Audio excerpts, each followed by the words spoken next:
being cut open. Shut your mouth.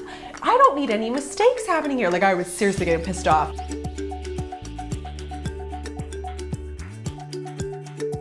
Hi friends, and welcome back to AmandaMuse. A couple weeks ago, I shared with you my journey with my daughter, my firstborn, Esme, when I had her in Malaysia in 2011, December? Yeah, December 8th, 2011. 2010 was popping into my head. That's when I moved to Malaysia. Let's get the facts in order here.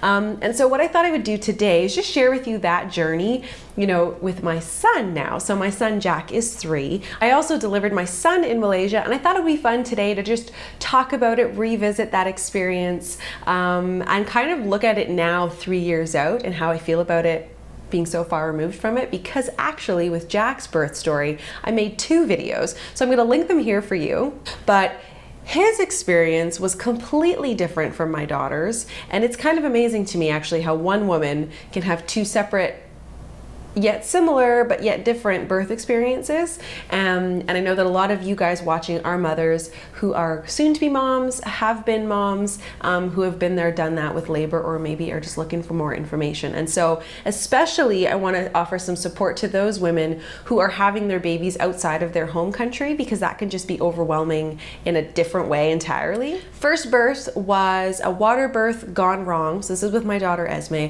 Water birth turned south, ended up like a table birth. There were forceps. Oh my God, it was painful. And then in the end, I ended up having an emergency C-section where my husband wasn't present in the room, because in this particular hospital, it's private health care, they have a stipulation that says in an emergency C-section, it's literally just the patient and the team of surgeons and nurses and all of that. So a little overwhelming, especially because when you watch that video, you'll see like I had no desire for any type of intervention, and I had an entirely intervened experience and felt completely out of control.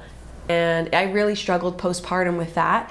I'd say I had like a light version of baby blues. It was nothing extreme. I didn't require any medication, because I know that there are far more intense experiences for people. So it wasn't that. It was just I felt that my power had been taken away, that my experience as a mother had somewhat been tainted initially, because I felt like I was robbed of the birth experience that I wanted, to sum it up, really. So after that, I'm thinking we would have been about like 6 months postpartum is actually when I started my channel. So I started to feel my strength coming back. I felt like I wanted to share my journey because I really struggled, and I felt like I was coming out of that difficult time.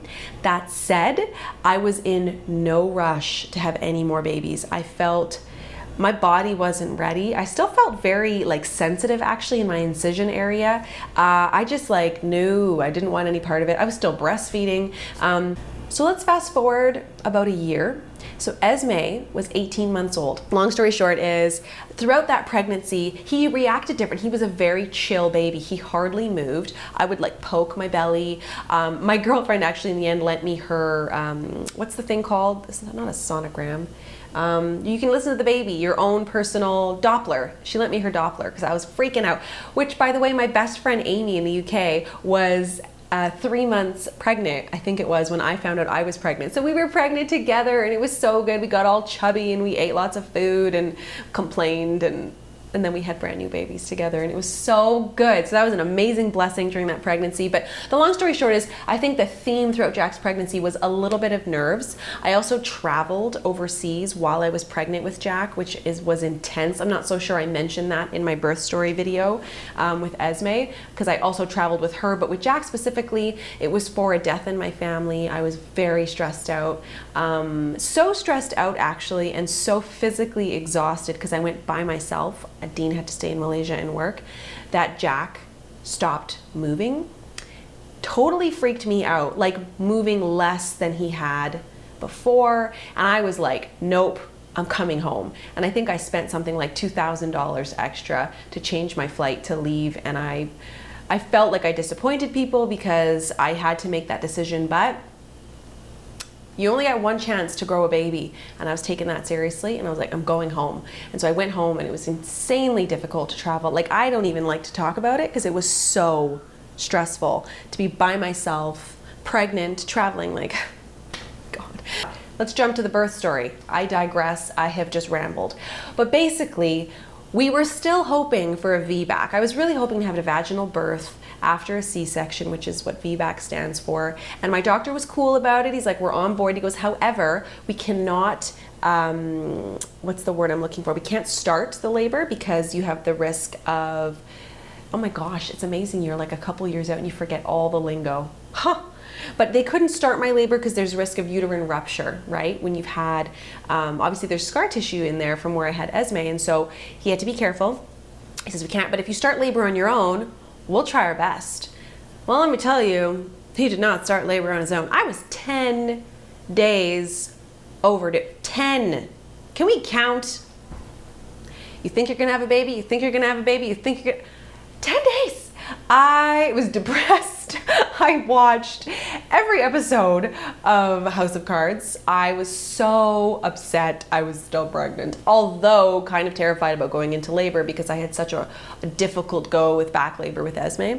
So that was something. My in-laws were in Malaysia. They flew in. They actually thought they were going to miss the birth. Ended up, I sat there with them for like 7 days pregnant. But it ended up being all good in the end.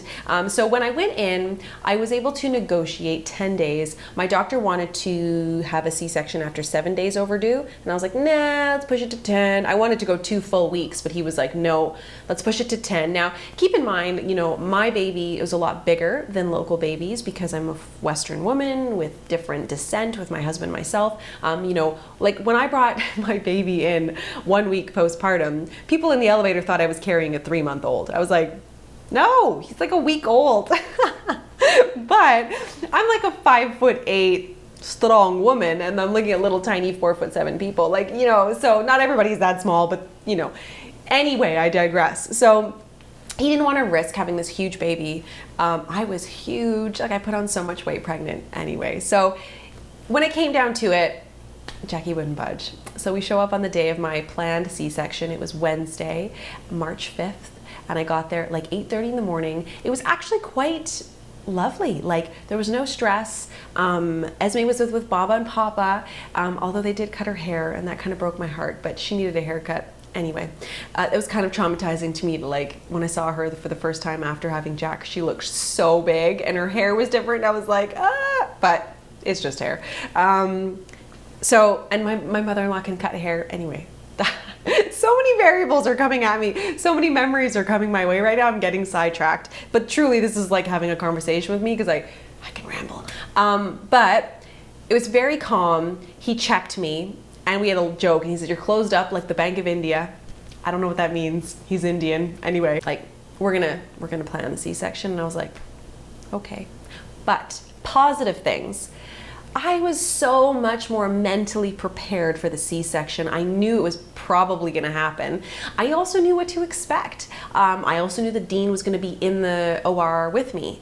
All of those things made me feel super comfortable. So they prepared me for the surgery. I know I have pictures on Instagram. If I can find them, I'll put them in here. Like just before labor, like in my little gown that they put me in, and I was all ready to go.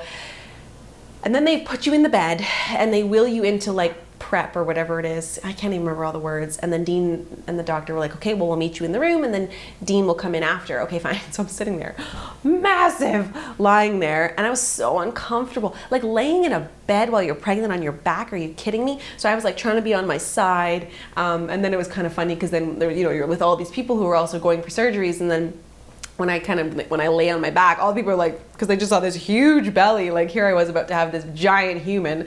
So we get to the labor. Fun parts about the labor. Well, first of all, panic set in. Let's get real here. They reel me in and I'm like, I'm good. Like I don't need a baby today. He's fine. I can feel him. Like tomorrow's good. Next day, any day, but right now I don't want to do this. Like I'm freaking out. And then this sense of calm comes over you like, Amanda, this is going to happen today. So just deal with it.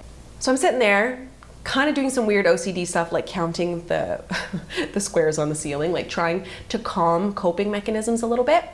My doctor comes in, he is lovely. They start to do what they need to do, so they freeze me, whatever they do. Then they start pushing me, like, can you feel that? I'm like, yeah. Why should I be feeling this? Like that surprised me, but it was fine. So it all seems to be going according to plan. Dean comes in, never been so happy to see him in my whole entire life. I was just like, oh, oh, like there was a glow, his beautiful green eyes staring at me, smiling. Oh, I could cry just thinking about it. So happy to see him. Oh my gosh. And I was just like, thank God. So he was here and the doctor was here. So they're both on my right side and then I've got all the things happening. Well, Dean, I mean, you've seen him on a live video. He is very charming, charismatic, but chatty. And he wouldn't stop talking. And I was like, oh my God, I am being cut open. Shut your mouth. I don't need any mistakes happening here. Like, I was seriously getting pissed off and I was just looking at him and I was like, stop talking. In hindsight, it makes me laugh. Like, so controlling, Amanda, even in that. But I mean, hello. So my doctor, everything's good. I mean, we've got music playing. He's listening to like some fun 80s soft rock. Like, it was so good. Oh, it was so good. Maybe it was 90s, probably 90s soft rock. Oh my gosh. Anyway, all's going well. And then Dean's watching the entire thing, by the way. So when they get to it and like the doctor's hand's in there to pull out the baby, like Dean's watching this, which is so squeamish to me. He's like, I have seen more than you've seen of you. So that was interesting. But when it actually came time to get Jack out, this part I wasn't expecting. So a nurse came from behind here, because I don't remember this with Esme because it was so trauma and it was so fast. But the nurse came from behind and they had me under the ribs and were pushing. And I was like, what's happening here? But maybe they were mimicking a contraction. I'm not really sure. But anyway, it was like 1, 2, they did like 3 massive pushes. And all I heard was, that's a big baby, and out comes this beautiful baby. It makes me so happy. Oh, he was so, I can't help but get emotional. He was so big, and that little squishy face, like he was, I think, a full pound bigger than Esme, but that little face was all squished, like his nose is all squished. And I remember thinking to myself, oh, he better grow into that nose. Like, it was just so squished because like his face was all. Dean looked at me and he was like, and I could see this look on his face because Jack was a little bit blue. He was like a little bit bluey purple. And then once they cut the cord, and Dean tried to cut it, but I don't think he could get through it or something. I can't remember now if Dean cut the cord or didn't. I think he did, and he said he was a little freaked out about how sinewy it was and like the cord itself. Anyway, long story short, Jack comes out perfectly healthy, and that little cry, that little wah, wah, like he was so cute. And because there was nothing wrong with Jack, like this time this labor was good, there was no reason for NICU, they just wrapped him up I don't know, did they have him wrapped? No, they just like wiped his face a little bit and then like put him on my face. And we just like, and there's a picture. Oh, my heart. There's a picture, don't cry, I just did my makeup, but there's a picture of me holding Jack and there's tears, the whole time their tears were just pouring out of my face because it's just like an amazing moment to meet this human that you've been carrying in your belly, and we were just face to face in that little squish, and he was just delicious. It was so good. It was so good. Once that happened and the baby came out, we had a good few minutes of like just him sitting on me, just like on my face, just sitting there. And the doctor had said, now of course a lot of this is like memory, but he had said that they mimicked a lot of natural birth, the way that they take the baby out, like they do like the head and then they wait and they do another push and then they push the baby out. So there's like real like mimicking of a vaginal birth, which I thought was beautiful. It's not just like out comes this baby. No, they try to mimic the process because it helps with the baby's development. And then there's so much evidence now scientifically to support that. So I've just felt like I was in such good hands. Here's one weird thing that I wasn't expecting. After the birth, so Dean and the baby went off, and I don't know what happened to them. Dean could tell you. But anyway, they were good. Everybody was happy and healthy, but Dean was just with Jack. We knew his name was Jack right away, but we didn't know his middle name. So we were still like mulling that over. And then they took their time, of course, to fix me up or get me back to, it felt like they took their time to put me back together, basically. All was good. There wasn't any issues, but I remember this really weird feeling of being really hungry, like starving. And I was like, I'm so hungry, because you can't eat before you go into labor. But my mind was choosing to fixate on this hunger thing. So they wheel you into post-op. Is that what it's called? I'm not sure. Post-surgery. There's a bunch of people, just recovery basically.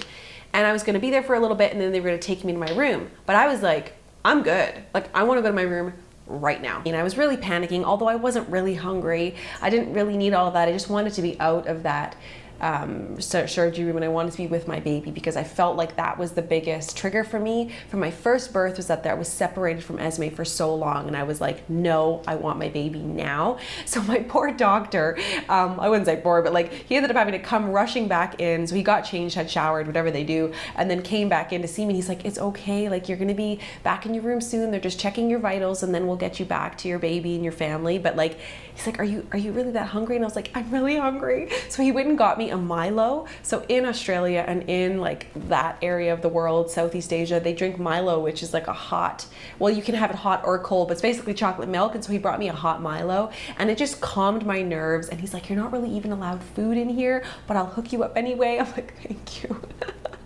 So he was amazing. And all of it was amazing. When I finally saw my baby, Jack latched so well. He was an expert breastfeeder, although I still got sore, but no, nowhere near like what it was with Esme. He was just such a good, chubby little muffin, and I was so happy. But really what it comes down to is that this second C-section was an absolutely healing experience. If you watch my first 2 videos, you'll see like I can't help but get emotional about it, because it was just like, I feel like it fixed all of the trauma I felt from the first one, about feeling out of control, about feeling disconnected from motherhood. And this one was like, no, like I am a mother and I birthed these babies and I am blessed, you know? And it was like that whole empowering thing. And Jack was healthy and he was so sweet. And I got to stay a couple of days, of course, which I thought was lovely. And although I did get a cough and nearly died, basically, I had a cold. I didn't know I had a cold in March. And I can't remember if I talked about this in Esme's birth, but this was Jack's birth for sure. But you know, them can get muddled, the memories. But my mother-in-law made like about 1 million cookies, and a few of them were these ginger molasses these soft ginger molasses cookies. Hello, amazing. She brought me a bag. Well, Dean brought me a bag, probably of the remainder of them. There would have been a good 100 cookies. I ate every single one. But they were little, but still, this cold that I had, this respiratory thing, kicked in about a day after I gave birth, once all of the drugs had worn off. And let me tell you, I had a cough. C-section, incision, and a cough do not go hand in hand. It was torture. Every time I coughed, I would like grab a pillow, put it on my stomach, turn on my side, try to cough this muffled, sad little like, like trying to get the cough out. It was horrible, but I recovered and everybody was good, and Jack had a bit of jaundice, but nothing like Esme had. And yeah, I can't remember all the other details because it's been so long. It's been 3 years, but I'm sure in that video I cover a bunch of it. But yeah, it was a wild journey, but lovely and healing. And I mean, can't believe he's 3 and a bit. It's crazy. Time just goes so fast. So I would love to know, if you had a second C-section, you know, how did you feel after? Did you feel like you kind of recovered from the first? Or if you had a VBAC, did it feel like it kind of helped heal that first trauma? Leave me some comments below. If you have an upcoming C-section, I hope that these videos offer you a little bit of support to know that it's actually not that bad. But the one thing I would recommend, if I'm remembering right now, is get one of those belly bandit things. I can't remember the name. Mine was not what's it called, a brand name one, but post C-section, if you can have that tensor bandage thing around your tummy, it's amazing, because I think after that kind of surgery, you kind of feel like your insides are going to fall out. It's a little weird, and having that, just holding it all together, was amazing. I guess the one surprising fact though, about having a C-section overseas in private healthcare is I had to pay for it. So both of my children cost me a lot of money. I think it cost me like near $20,000 to have both my kids. So I already invested in that. This is very much unheard of with Canadians. So that's it. That's my story with Jackie. I hope you have a wonderful day. You want to say bye? Oh, he's just a baby. Oh, he's just a baby. All right, guys, we're off. I've done enough rambling. Thank you so much for watching, and I'll see you in my next video, either Monday, Wednesday, or Friday. Subscribe. I'll see you guys soon. Bye.